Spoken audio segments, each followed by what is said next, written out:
Hello बच्चों, आइए प्रश्न को देखते हैं। लिमिट x अग्रसर है 0 की तरफ और यहाँ पे देखो वर्गमूल के अंदर है एक्स स्क्वायर प्लस एक माइनस एक है और इसके बाद में एक्स स्क्वायर प्लस 9 वर्गमूल में है और माइनस का 3 है। इसका हमें मान ज्ञात करना है और 4 विकल्पों में से सही विकल्प का चयन भी करना है। प्रश्न को हल करने से पहले इसकी मुख्य अवधारणा के बारे में चर्चा करते हुए चलना है।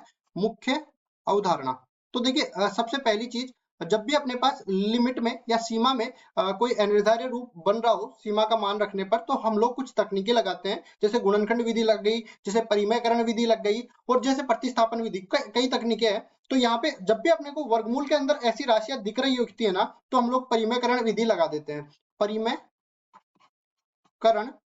परिमेयीकरण विधि द्वारा सीमा का मान ज्ञात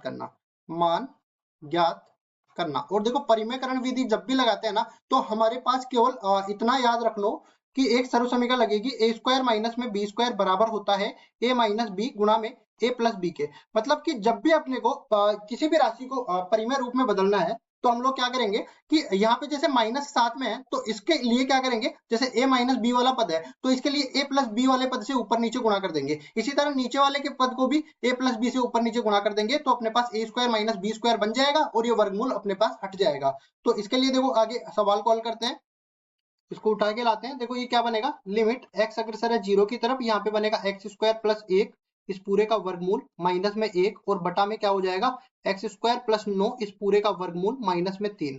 अब देखो, जैसे ही मैं x का मान 0 यहाँ पे रख देता हूँ ना, तब ऊपर 1 माइनस 1 0 बन जाएगा और नीचे भी देखो 3 माइनस 3 0 बन जाएगा। मतलब 0 बटा 0 रूप है, जो कि अनिर्धारित रूप है। तो परिमेयकरण विधि इसमें लगा देते हैं। देखो क्या बनेगा, लिमिट x अग्रसर है 0 की तरफ, यहाँ पे क्या बनेगा, एक्स स्क्वायर माइनस में एक प्लस में एक इस पूरे का वर्गमूल माइनस में एक और नीचे क्या है, एक्स स्क्वायर प्लस 9 का वर्गमूल माइनस में 3। अब देखो, पहले तो मैं ऊपर वाला का परिमेयकरण करने के लिए एक्स स्क्वायर प्लस एक इस पूरे का वर्गमूल प्लस में एक और इससे भी नीचे भी गुणा कर देता हूँ। तो ये देखो इस तरह से, ये तो ऊपर वाले का परिमेयकरण हो जाएगा। नीचे वाले का भी कर देते हैं, क्योंकि ऊपर और नीचे दोनों ही अपने को 0 बटा 0 रूप बना रहे हैं, तो इस 0 को हटाने के लिए मैं ऊपर नीचे दोनों का परिमेयकरण करता हूँ। तो ये क्या बनेगा, देखो एक्स स्क्वायर प्लस में 9 इस पूरे का वर्गमूल प्लस में 3 और इसी तरह नीचे भी गुणा हो जाएगा, एक्स स्क्वायर प्लस 9 पूरे का वर्गमूल प्लस 3 के बराबर। अब देखो क्या करेंगे, इन दोनों को गुणा करेंगे और ये ए स्क्वायर, देखो ए माइनस बी गुणा में ए प्लस बी है, तो ए स्क्वायर माइनस बी स्क्वायर इसमें लगा देते हैं। तो ये क्या बन जाएगा, देखो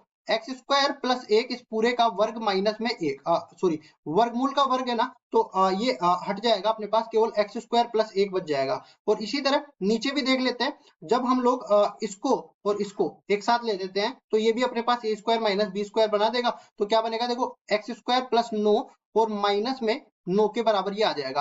अब गुणा में देखो, ये राशि इसमें शेष रह जाए, सॉरी ये राशि इसमें शेष रह जाएगी, ये राशि इसमें शेष रह जाएगी। तो ऊपर वाले को लिख सकते हैं एक्स स्क्वायर प्लस 9 और प्लस में 3 और नीचे आ जाएगा एक्स स्क्वायर प्लस एक का वर्गमूल प्लस में एक के बराबर।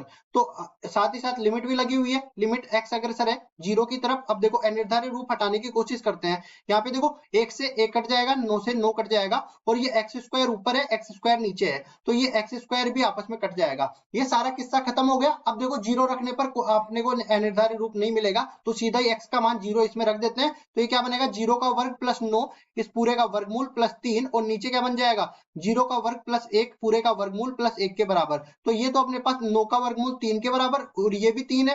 इसी तरह 1 का वर्गमूल 1 के बराबर प्लस 1 है। कुल मिला के ये 6 बटा में 2 जो कि 3 के बराबर मिल जाएगा। यही अपने पास सीमा का मान है, मतलब मैं कह सकता हूँ इस पूरे का मान 3 के बराबर मिल जाएगा। देख लेते हैं कौन से विकल्प में है, ए विकल्प में। तो ए विकल्प बिल्कुल सही उत्तर हो जाएगा। आशा करता हूँ ये सवाल आपको समझ में आया होगा। धन्यवाद।